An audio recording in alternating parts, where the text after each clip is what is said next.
Bismillahirrahmanirrahim. Assalamualaikum warahmatullahi wabarakatuh. Terima kasih atas kehadirannya pada malam hari ini. Semoga senantiasa sehat, bersemangat, dan tetap menjaga kesehatan diri dalam menjalani aktivitas, baik yang sedang bekerja dari rumah ataupun bekerja di kantor. Nah, dalam pertemuan sesi 12-13 ini, kita akan membahas dua hal. Yang pertama adalah mengenai pembayaran atau aliran dana dari perusahaan ke perusahaan multinasional atau mekanisme aliran dana antar perusahaan di luar negeri. Kemudian yang kedua adalah tentang transfer pricing pada sesi ke-13. Kemudian bagaimana bentuk transfer pricing dan modelnya kita akan bahas jelas dengan ringkas padat seperti itu. Materi sudah saya unggah di Learning Management System. Silakan sebelum mengunggah, mahasiswa dapat absen kehadiran pada jam dan waktu yang sudah ditentukan. Kemudian baru silakan mengakses. Oke, akan saya buka. Pertama adalah tentang mekanisme aliran. Baik, di sini di materi ada 16 slide, saya akan coba sampaikan dengan padat, karena ada dua materi yang akan secara terpisah akan dipaparkan. Yang pertama adalah tentang peranan manajemen keuangan dalam kaitan dengan aliran uang antar perusahaan, kemudian kekuatan pengubah lingkungan persaingan global, kemudian globalisasi ekonomi dunia, dan perusahaan multinasional. Oke, bagaimana sistem pada perusahaan multinasional juga akan kita bahas. Oke, sebagaimana yang kita ketahui, bisnis internasional muncul berdasarkan pada keunggulan komparatif Ricardo. Jadi kita ada punya dua teori yang mendasari mengenai international trading.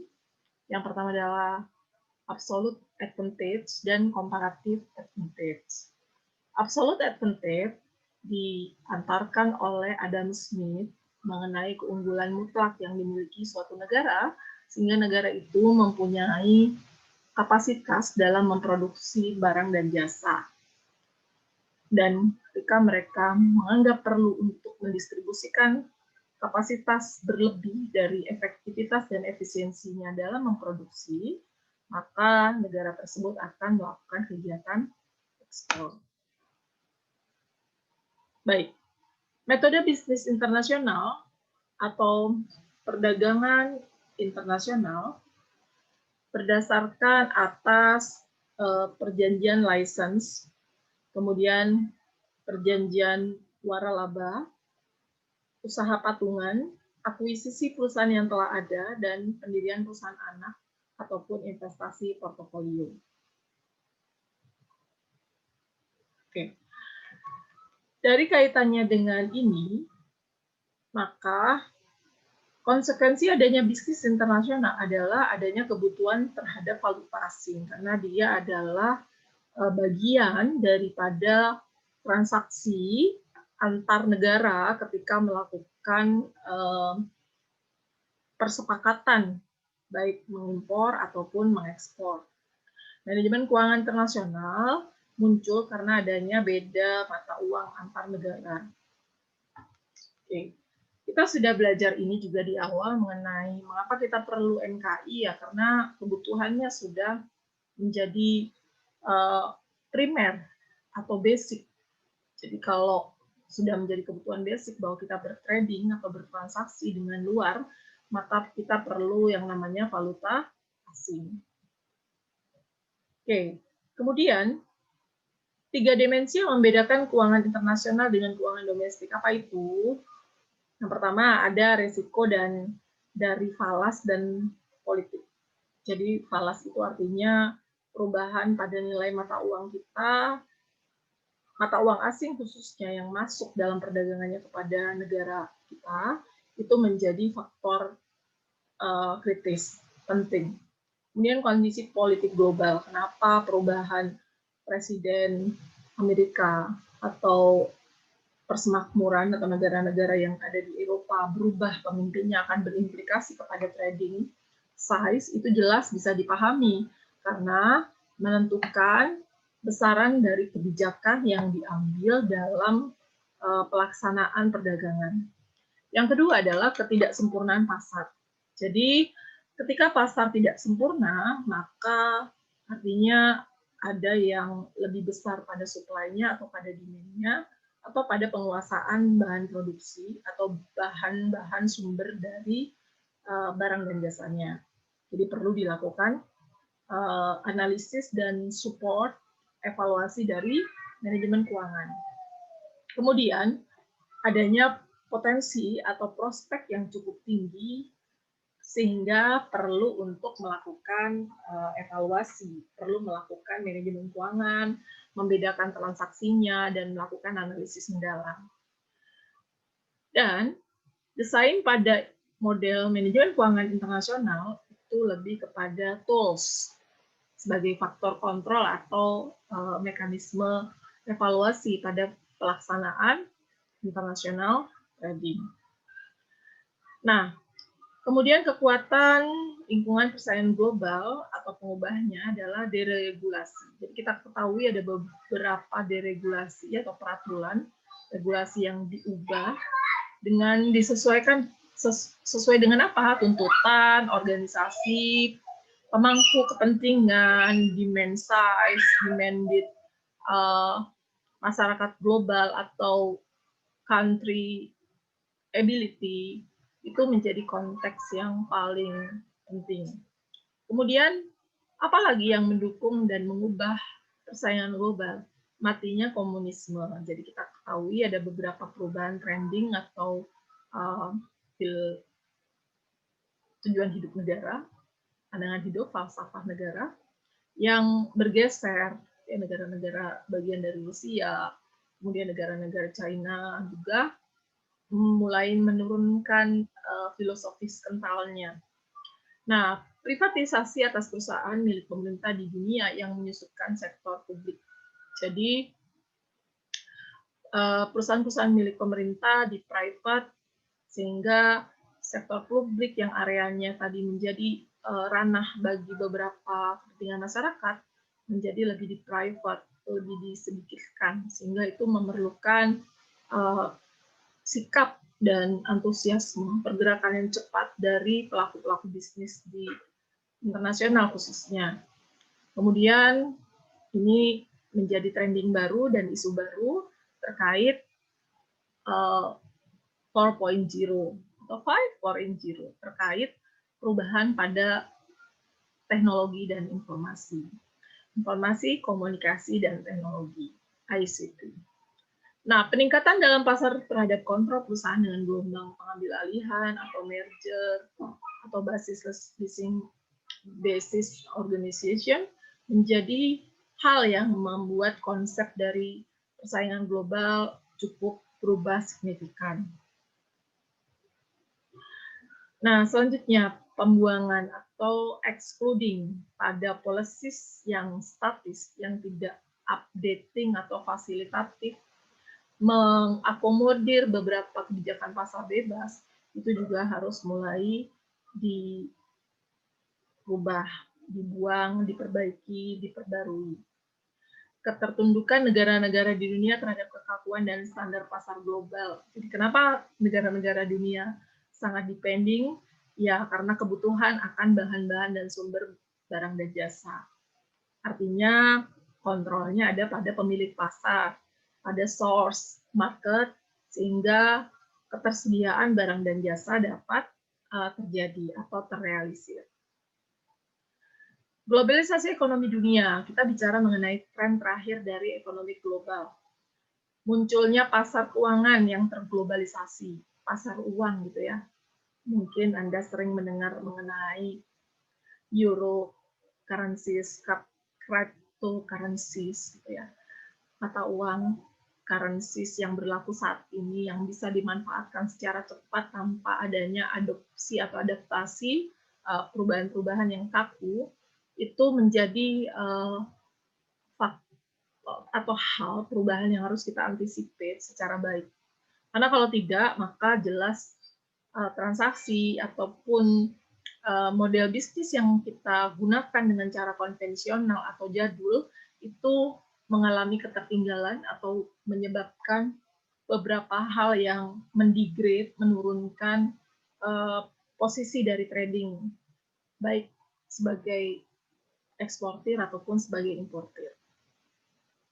Globalisasi pasar keuangan, ini transaksi luar, karena kita bisa melakukan transaksi basis bukan hanya valuta asing, tetapi melakukan trading basis swap atau opsi pada transaksi yang bisa dilindungi nilai di hedging, membuat beberapa pemerintah atau organisasi pemerintah, baik itu domestik, organisasi reguler gitu ya, antar negara, atau beberapa negara, itu menjadi mulai merubah beberapa peraturan yang berkaitan dengan valuta asing, capital structure, modal utama, perusahaan, investasi, baik yang foreign direct ataupun yang tidak. Nah, sekarang kita lihat munculnya euro sebagai mata uang global itu dimulai tahun 1999 dengan jumlah anggota 12 negara berpenduduk 300 juta. Kemudian liberalisasi perdagangan dan integrasi ekonomi, dengan munculnya fenomenanya akan muncul adanya GATT, World Trade Organization, Euro Union gitu ya, North ASEAN Free Trade Area, dan Asia Free Trade Area. Oke. Privatisasi.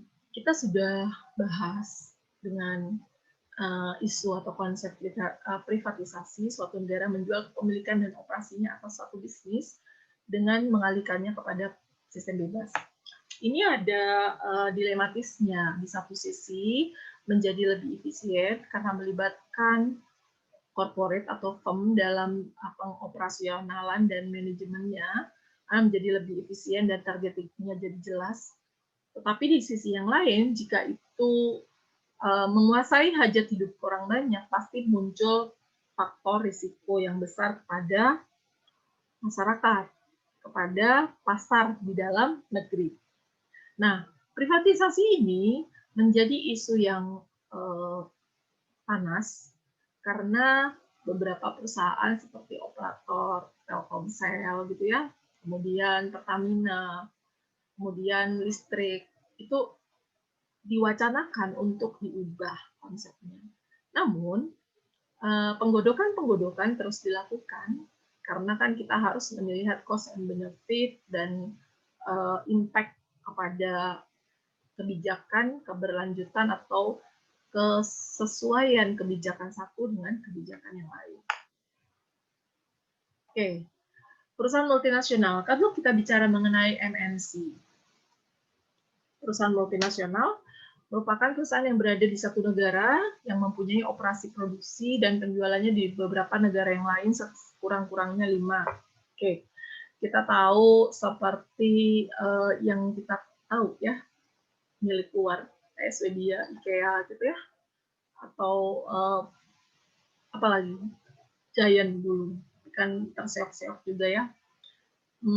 Kemudian Lebilo juga ya, Mondelez dari Amerika, kemudian berkembang di beberapa negara Asia, tapi sama seperti pola atau model yang dihadapi oleh perusahaan-perusahaan lokal, mereka mengalami shocking yang cukup tinggi pada saat krisis, utamanya bukan krisis ekonomik saja, tapi krisis akibat kesehatan.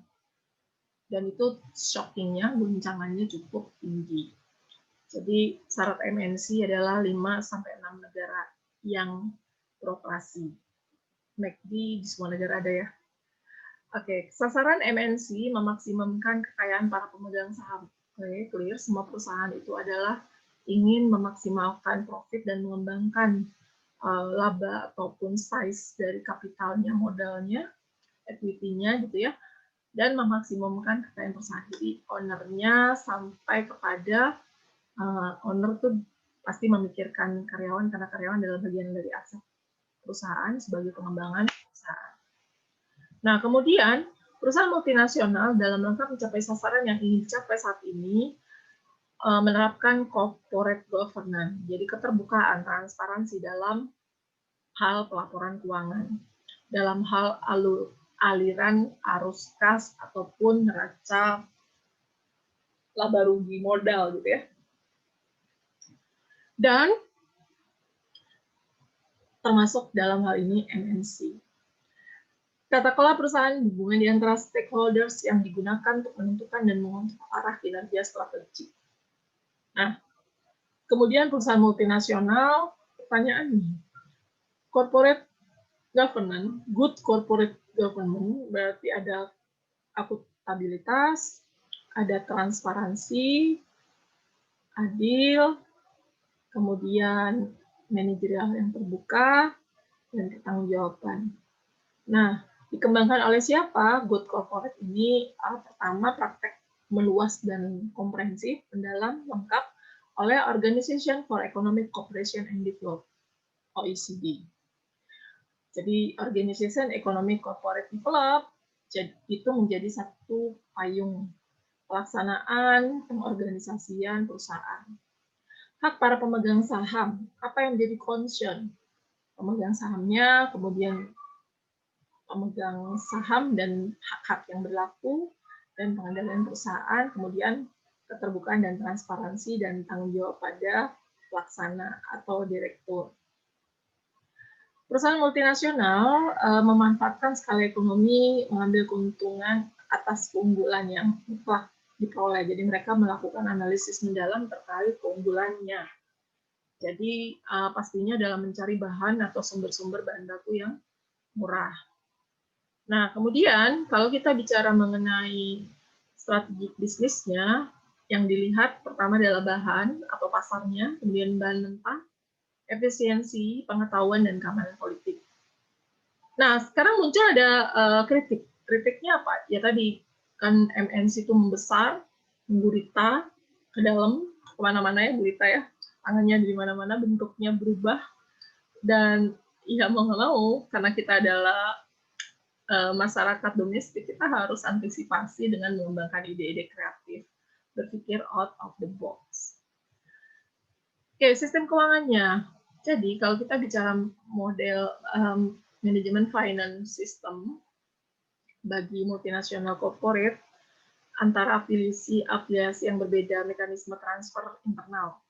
Mekanisme dalam manajemen finance sistemnya melibatkan transfer barang dan jasa, pinjaman antar perusahaan, ini ya komponen atau akunnya, barang dan jasa, pinjaman antar perusahaan, pembayaran dividen, percepatan dan perlambatan pembayaran, dan fee atau royalti. Oke, transaksi keuangan multinasional corporate dihasilkan dari jadi transaksi internal, barang dan jasa, kemudian teknologi dan modal. Cara transfer ini karena kita bicara mengenai aliran uang antar perusahaan, memilih saluran yang terbuka, transparan, dan dapat dipertanggungjawabkan. Dananya dipindah, keuntungan dialokasi atau keduanya, kemudian mentransfer harga atas penjualan, ya bayar gitu lah ya, atau menerima. Nah, kemudian MFS atau Management Finance System, fleksibilitas penentuan waktu. Jadi berapa waktu pembayaran. Misalnya per 10 hari, dari 30 hari batas waktu tenggat gitu ya. Dapat dilakukan percepatan ataupun perlambatan, tergantung pada MOU, Master of Understand atau Action. Nilai dengan merubah keuntungan dari negara dengan pajak tinggi ke pajak rendah. MNC dapat mengurangi pembayaran pajak global. Jadi ada debt loss atau kerugian yang hilang. Satu, kalau pengenaan pajak terhadap multinasional diberikan secara ketat, maka yang terjadi adalah pengurangan pada jumlah investasi atau pelaku perusahaan asing yang masuk dalam memobilisasi kegiatan ekonomi. Tapi di sisi lain, jika ini dikurangi, maka net loss-nya kalau dikurangin jelas pada pemerintah sebagai penerima pajak. Tapi begitu dikurangi, maka net loss, dikurangi pembayar pajaknya, akan berpindah kepada pemerintah sebagai penerima. Tapi begitu ditambah, yang merugikan dan yang merugi atas kondisi tersebut adalah siapa? Konsumer. Supplier juga, karena mereka akan mengurangi jumlah produksi. Semakin banyak jumlah barang dan jasa yang diproduksi, maka bahan inputnya semakin tinggi, sehingga bahan baku yang diperlukan juga bertambah. Baik, mungkin ini adalah covering dari diskusi atau materi terkait aliran dana dari perusahaan multinasional. Kita akan lanjutkan pada sesi terkait apa itu transfer pricing dan bagaimana bentuknya. Terima kasih untuk sesi ini. Terima kasih untuk mendengarkan dengan baik dan pastinya jangan lupa untuk memperkuat materi dengan membaca ulang dan mencari bentuk referensi yang berbeda. Terima kasih, sampai kita ketemu pada sesi transfer pricing dan tetap semangat. Pamit. Wassalamualaikum warahmatullahi wabarakatuh.